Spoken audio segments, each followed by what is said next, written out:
à Mallard en liberté sur i24 News.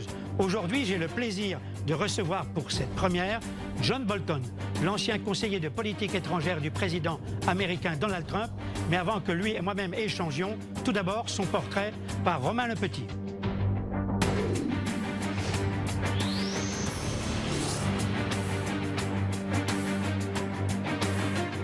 Il est l'un de ceux qui traversent les époques, les générations et les administrations américaines.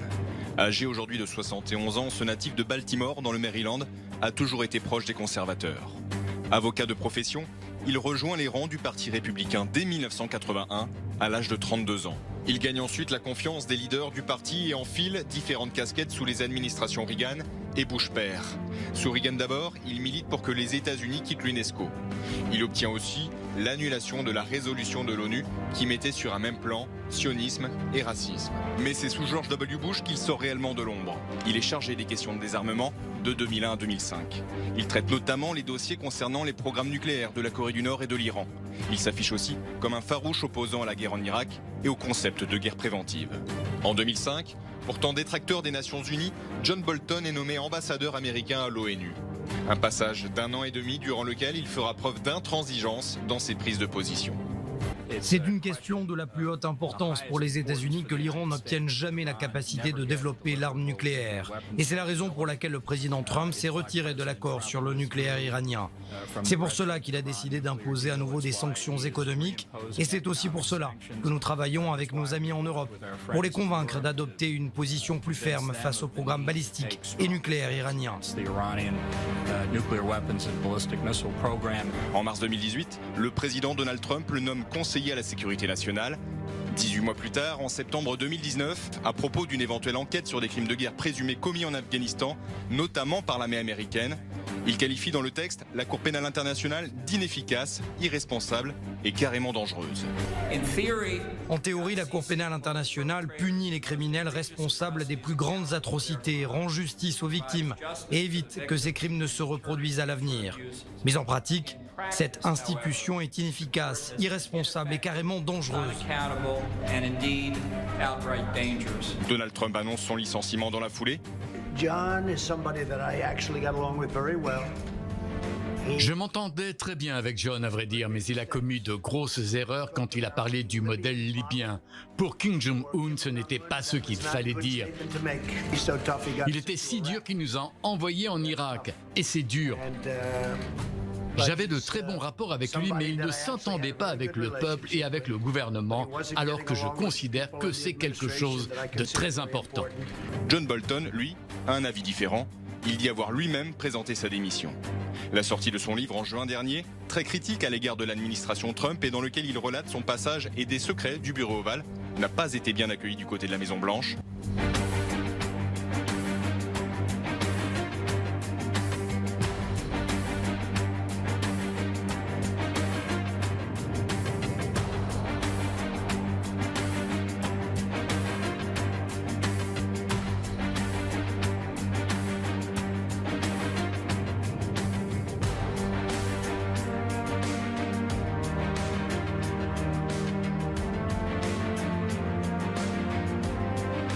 Un recours judiciaire a été formé par l'exécutif américain pour empêcher sa sortie.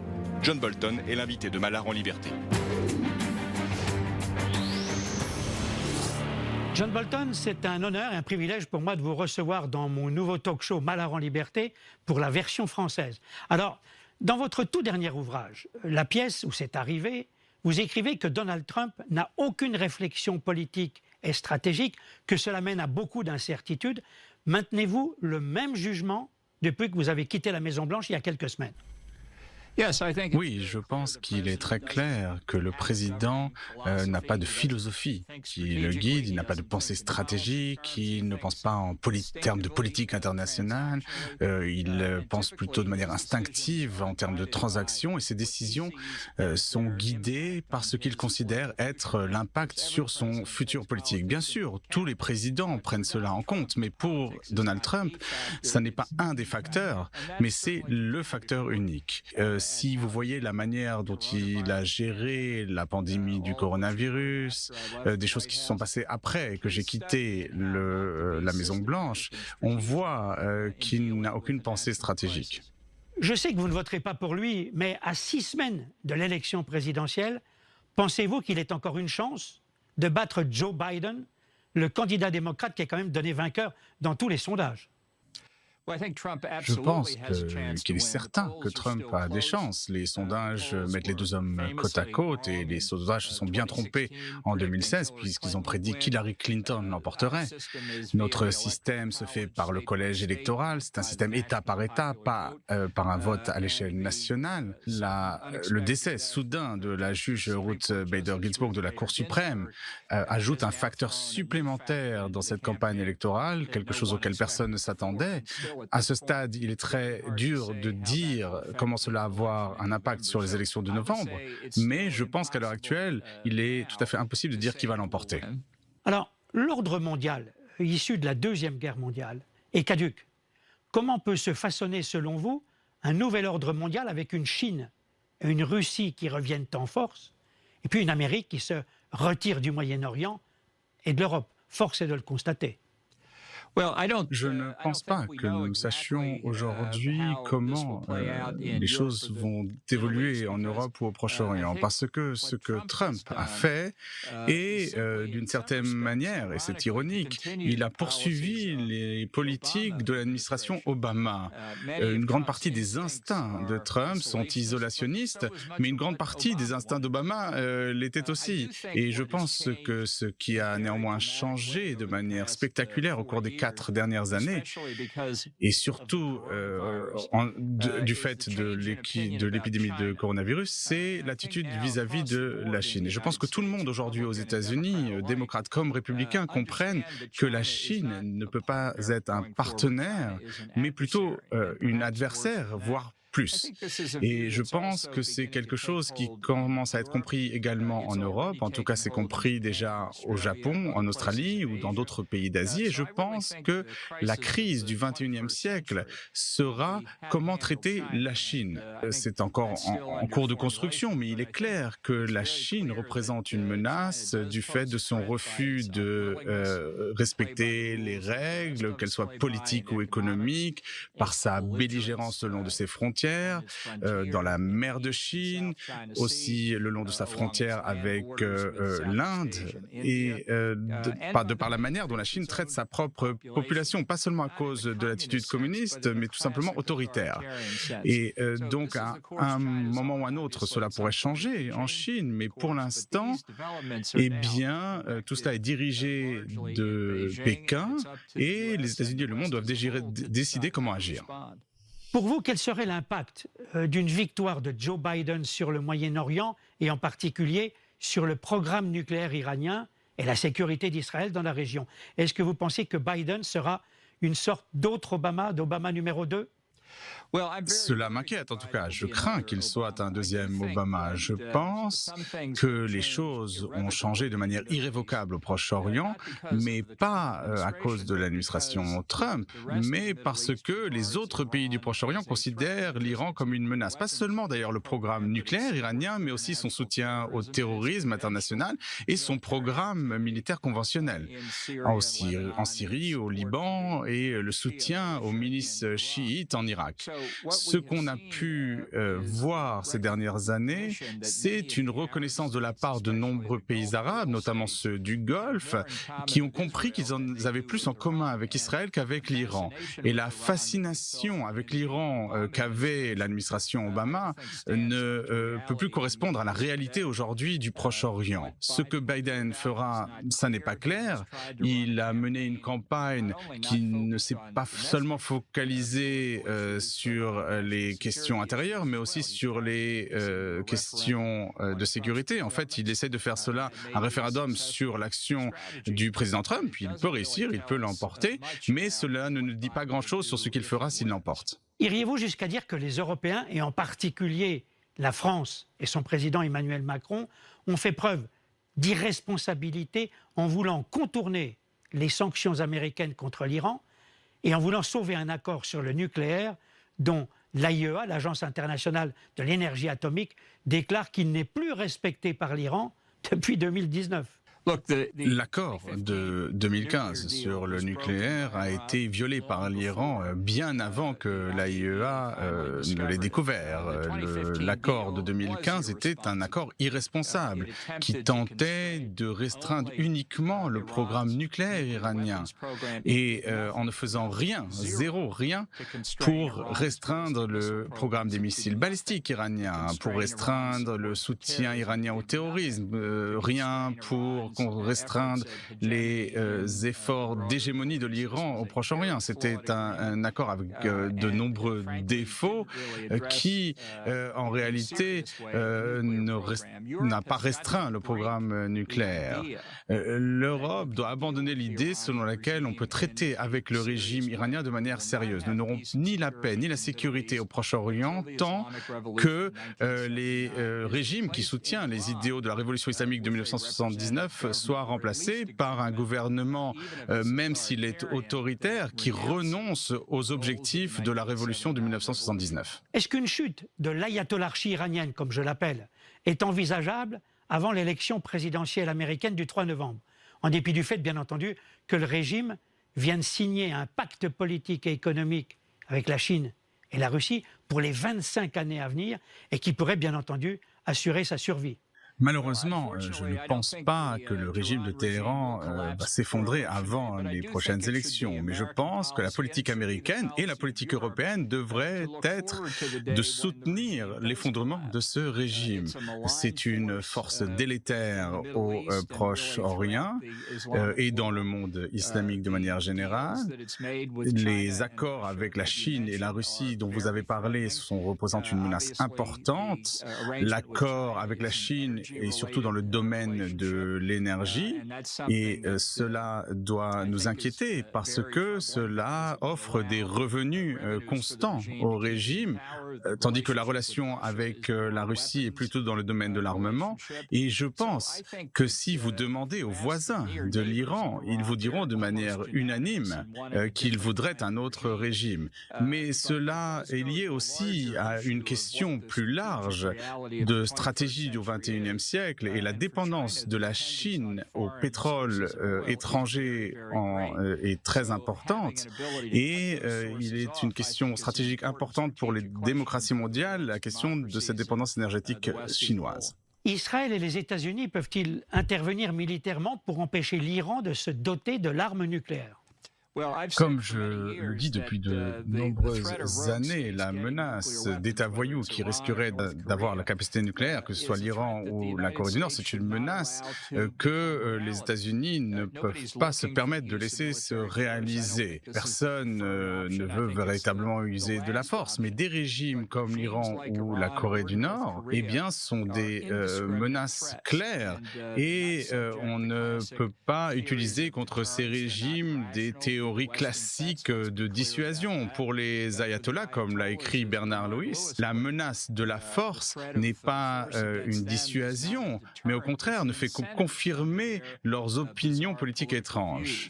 Et donc l'avancée de l'Iran vers des capacités nucléaires demeure une menace et rien ne montre que l'Iran ait pris une décision stratégique qui vise à abandonner l'armement nucléaire. Ce que les États-Unis feront sous une administration Biden, je ne le sais pas, mais Israël, quel que soit le gouvernement israélien, que ce soit Benjamin Netanyahou ou n'importe quel autre gouvernement israélien, ne pourra se permettre de rester sans agir face à l'acquisition par l'Iran des capacités nucléaires. Il y a eu ces derniers temps de nombreux actes de sabotage contre des sites nucléaires iraniens, contre des sites, d'autres sites militaires iraniens.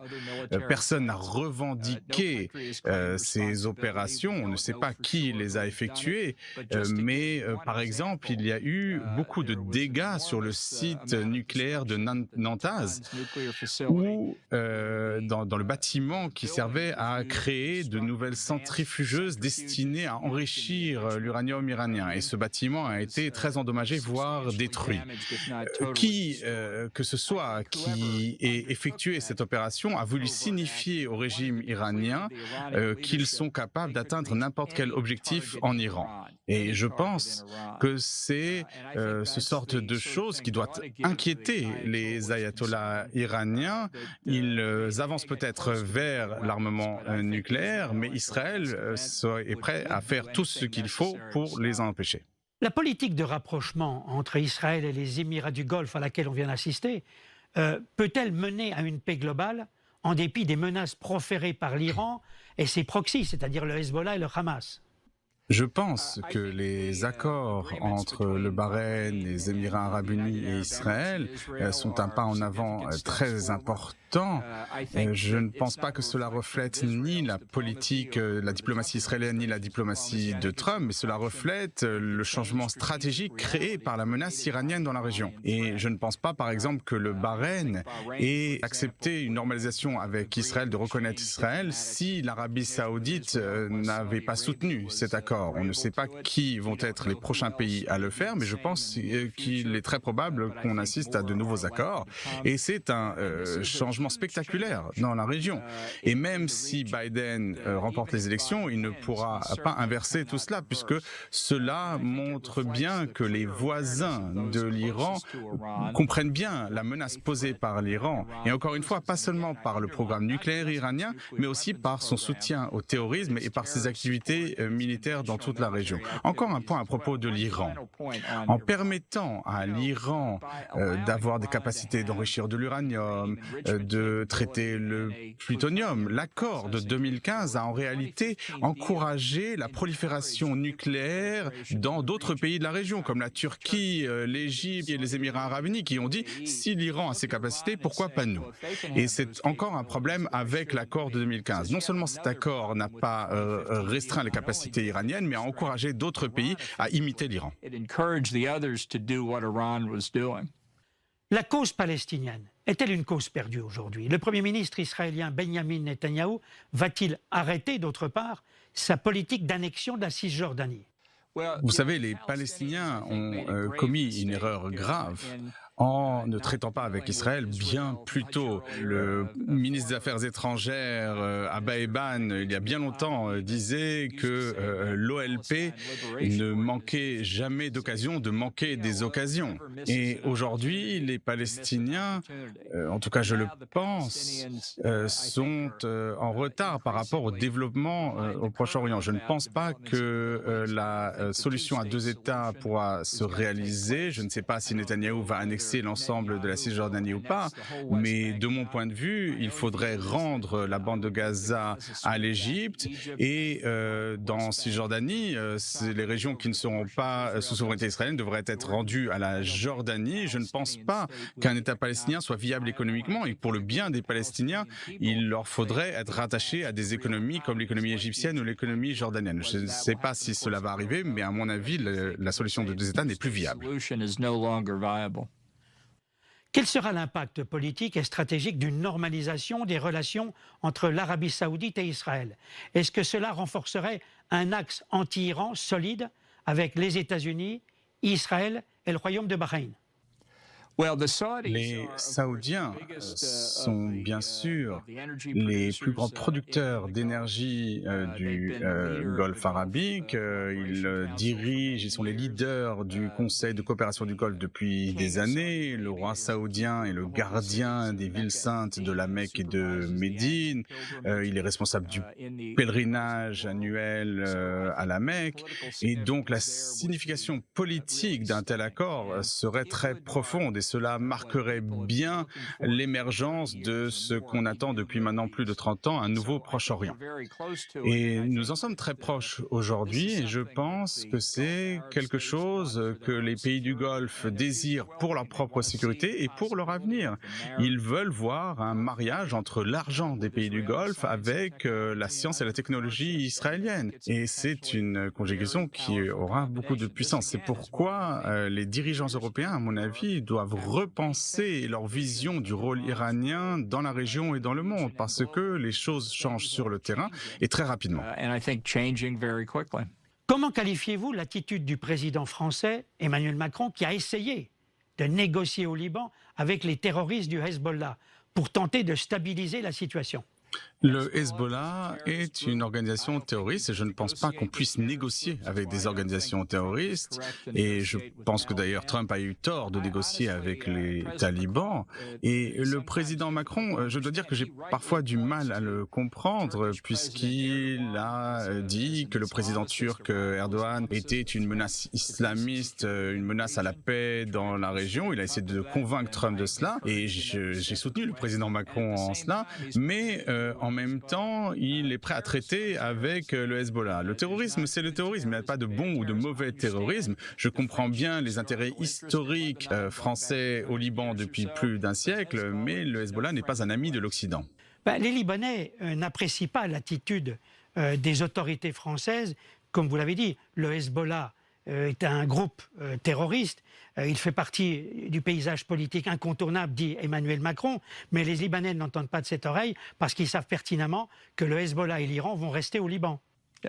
La réponse au Hezbollah, c'est de leur dire, eh bien, abandonnez votre armement, coupez vos liens avec l'Iran si vous voulez être considéré comme un acteur politique normal au Liban. Mais ils ne le feront jamais puisque c'est une création de l'Iran qui remonte d'ailleurs à la révolution islamique de 1979. C'est pourquoi traiter avec le régime iranien, en tout cas le prendre en compte, c'est essentiel pour la paix dans la région de manière générale. Pour vous, est-ce que les États-Unis et le camp occidental peuvent se permettre encore longtemps de continuer d'avoir la Turquie de Erdogan avec un pied dans l'OTAN et un pied chez Poutine?